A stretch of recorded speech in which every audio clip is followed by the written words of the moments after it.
जय श्री महाकाल महादेव का फलित ज्योतिष शास्त्र में आपका स्वागत है। रोज की तरह फिर मैं लेकर आया हूं आज पुनः वैदिक ज्योतिष शास्त्र के अनुसार आज हम चर्चा करेंगे जन्म कुंडली में घटित होने वाले अन्य विभिन्न राजयोग के अंतर्गत आने वाले राजयोग, जैसे कि आप स्क्रीन पर देख पाएंगे, वैसे आप थंबनेल में देख ही चुके होंगे।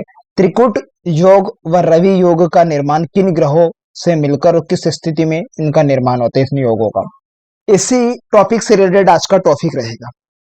तो टॉपिक पर चर्चा करने से पहले मैं आपको बता देना चाहता हूं कि यदि आप मेरे चैनल पर नए दर्शक होना तो कृपया चैनल को सब्सक्राइब कर लीजिएगा, साथ में घंटी के बटन को जरूर दबा दीजिएगा ताकि मैं जो भी नया वीडियो अपलोड करूं उसका नोटिफिकेशन सबसे पहले आपके पास पहुंच जाए। हाँ, खास करके आपसे निवेदन है, कृपया वीडियो को लाइक किया करो। और आपका लाइक करने से कोई पैसा नहीं लग रहा, बल्कि आपका लाइक करना मेरे लिए एक उत्साहवर्धन, मनोबल बढ़ाने का काम करता है। तो इसलिए वीडियो को लाइक जरूर कर दीजिएगा, साथ में शेयर कमेंट भी कर दीजिएगा।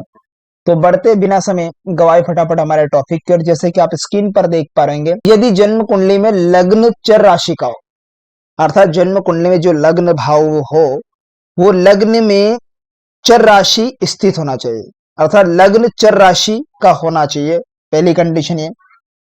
तथा बृहस्पति स्वयं लग्न में बैठे हो, चर राशि का लगन होना चाहिए, अर्थात लगन में चर राशि स्थित होना चाहिए, और स्वयं बृहस्पति लग्न भाव में बैठे होने चाहिए पहले घर में। अथवा लग्न स्थिर राशि को, या फिर इस प्रकार से हो जाए लग्न स्थिर राशि को, अर्थात लगन में स्थिर राशि हो और लग्न में ही शुक्र देवता विराजमान हो स्थिर राशि में। क्लियर? या फिर ऐसा हो सकता है तो लग्न में द्वि स्वभाव की राशि हो, लग्न में जो पहला घर है उसमें द्वि स्वभाव राशि होना चाहिए, तथा लग्न के स्थिति में लग्नगत बुध देव की स्थिति होना चाहिए, यानी बुध देव बैठे होने चाहिए द्वि स्वभाव राशि में लग्न भाव में केले घर में। तो त्रिकुट योग का निर्माण जातक की कुंडली में घटित होता है। तो ये बहुत सी ऐसी कुंडलियां होती है जिनमें त्रिकुट योग का निर्माण इन ग्रहों से मिलकर इस स्थिति में त्रिकुट योग का निर्माण होता है। जैसे कि आप स्क्रीन पर देख पा रहे हैं, मान लीजिए उदाहरण के अनुसार यहां पर 7 नंबर लिखा है, ठीक, 7। अब क्रम से मैं एंटी क्लॉक की अनुसार मैं यहां राशियों को फिल करता हूं, 7, 8, 9, 10। जैसे कि आप स्क्रीन पर देख पा रहे, ये तुला लग्न की कुंडली है। क्लियर? अब इस लग्न कुंडली में करने से पहले राशि के बारे में समझ लेते हैं, कौन सी राशि स्थिर है और कौन सी चर राशि है, कौन सी द्वि स्वभाव राशि होती है। तो यहां पर हम चर राशि के बारे में चर्चा कर लेते हैं। क्लियर? तो यहां पर चर राशि, अब चर राशि के अंतर्गत कौन सी राशि आती है, तो चर राशि में यहां पर नंबर को फील करूंगा, नंबर सब समझ जाइए कौन सा अंक किस राशि से कनेक्शन रखता है। 1 नंबर अर्थात मेष राशि, और 4 नंबर अर्थात कर्क राशि, और 7 नंबर अर्थात तुला राशि, और 10 नंबर ये मकर राशि। अब ये चर राशि के अंतर्गत ये राशि आती है। अब देखिए, आप यहां पर देखेंगे कि लग्न में 7 नंबर है, तो 7 नंबर हमारी चर राशि के अकॉर्डिंग आ रही, यानी चर राशि के अंतर्गत ये राशि आ रही। नेक्स्ट हम बात कर लेते हैं यहां पर स्थिर राशि की, कि स्थिर राशि के अंतर्गत कौन कौन सी राशि आती है। तो यहां पर देखेंगे स्थिर राशि, तो स्थिर राशि के अंतर्गत 2 नंबर जो कि वृषभ राशि का अंक होता है, वृषभ राशि होती है वृषभ राशि, 5 नंबर सिंह राशि, और 8 नंबर वृश्चिक राशि, और 11 नंबर कुंभ राशि। अब ये जो राशि आपने देखा, तो आपने स्थिर राशि को देखा कि 2, 5, 8, 11 अर्थात वृषभ, सिंह, वृश्चिक, कुंभ, ये राशियां स्थिर राशि के अंतर्गत आती है। क्लियर? ये स्थिर राशि होती है। नेक्स्ट बात कर लेते हम द्वि स्वभाव राशि कौन सी होती है। तो यहां पर द्वि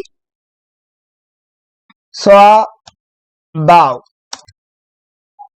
राशि, अब ये जो राशि है, अब द्वि स्वभाव राशि में कौन सी राशि आती है, 3 नंबर अर्थात मिथुन राशि, कन्या राशि, धनु राशि, और मीन राशि। अब ये राशियां द्वि स्वभाव राशि के अंतर्गत आती है। क्लियर। अर्थात मिथुन, कन्या, धनु, मीन ये द्विस्वभाव राशि होती है। अब यहाँ पर त्रिकूट राजयोग का निर्माण हमें करना। तो सबसे पहले यहाँ देखिए, त्रिकूट राजयोग का निर्माण अभी हमने परिभाषा में देखा कि लग्न चर राशि का हो। तो यहां पर आप देखेंगे जो लगन में 7 नंबर है वो किस राशि का अंतर्गत आ रहा है? चर राशि। तो लगन में चर राशि है, ठीक है, हाँ लग्न में चर राशि है। तथा लग्न में ही यहां पर बृहस्पति विराजमान होना चाहिए। क्या होना चाहिए? गुरुदेव विराजमान हो, लग्न भाव में ही बृहस्पति देव बैठे हो। या तो मेष राशि हो सकती है, कर्क राशि हो सकती है, तुला राशि, मकर राशि, ये राशियां होने चाहिए बृहस्पति लग्न में बैठे होने चाहिए। तो ये त्रिकूट राजयोग का निर्माण होता है। या फिर ऐसा हो सकता है कि तो स्थिर राशि लगन में हो, 2, 5, 8, 11 ये लग्न भाव के अंतर्गत होना चाहिए राशि, इनमें से कोई सी भी एक राशि। और लगन में शुक्र की कंडीशन बन जाए, मान लीजिएगा यहां लगन में, मान लीजिए लग्न में 8 नंबर लिखा है, ठीक। अब 8 नंबर ये स्थिर राशि है, किसके अंतर्गत आ रहा है 8 नंबर? स्थिर राशि के अंतर्गत। अब स्थिर राशि है तो लग्न भाव में ही यहां पर शुक्र देवता बैठ गए। कौन बैठ गए? शुक्र देव विराजमान हो लग्न भाव में, और स्थिर राशि होना चाहिए। लग्न भाव में स्थिर राशि होना चाहिए और शुक्र देव स्वयं लग्न में बैठे होने चाहिए, लग्नगत स्थिर राशि में, और लगन स्थिर का होना चाहिए। तो स्थिर राशि आपको बता ही चुका हूं कि वृश्चिक, सिंह, वृश्चिक और कुंभ राशि स्थिर राशि के अंतर्गत आती है। तो यहाँ पर शुक्र देवता विराजमान है, तो इस समय त्रिकूट राजयोग का निर्माण जातक की कुंडली में घटित हो जाता है। या फिर स्थिर राशि चर राशि ना होकर, ठीक है, लग्नगत द्विस्वभाव राशि। अब द्विस्वभाव राशियां कौन कौन सी मैं आपको ऑलरेडी बता चुका हूं।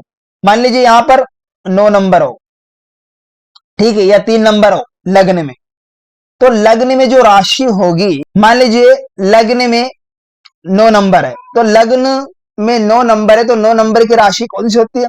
धनु राशि। अब लग्न हमारा धनु लग्न हुआ। अब ये स्थिर है कि चर है, कौन सा है? ये द्विस्वभाव है।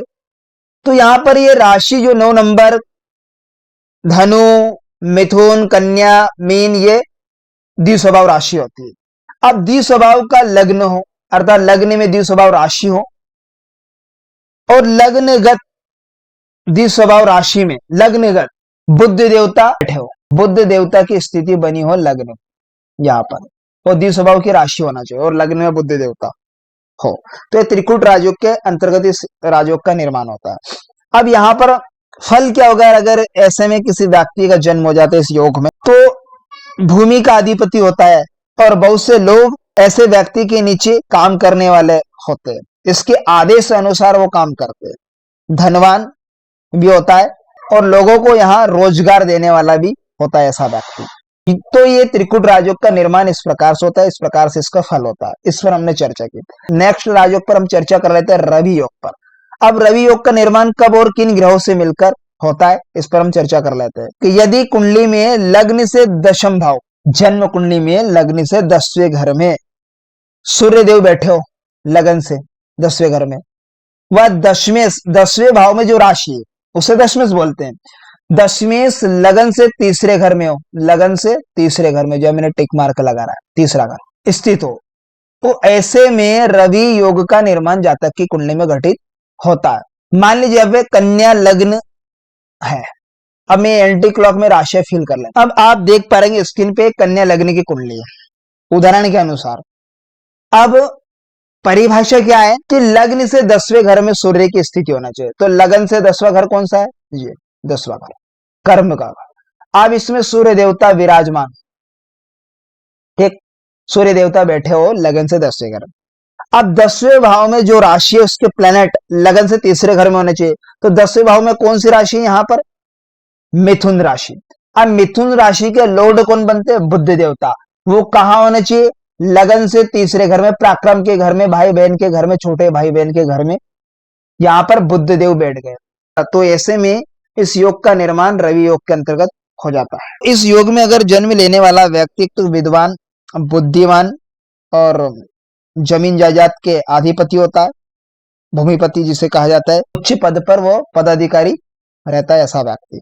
तो ये इस प्रकार से इसका योग होता है।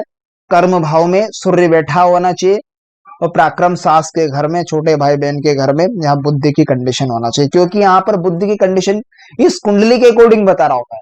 जरूरी नहीं है कि यही लग्न हो, जरूरी नहीं है कि इसी लग्न में रवि योग घटित हो, जरूरी नहीं है कि सूर्य 10वें घर के प्लेनेट बने हो, जरूरी नहीं है कि बुद्ध देवता ही 10वें घर के प्लेनेट बने हो, 10वें घर में जो राशि उसके स्वामी बने हो, कोई सी भी राशि हो सकती है, लेकिन मेथड यही होगी कि जन्म कुंडली में लगन से 10वें घर में सूर्य स्थिति हो, सूर्य के अकॉर्डिंग ही इस योग का निर्माण होता है।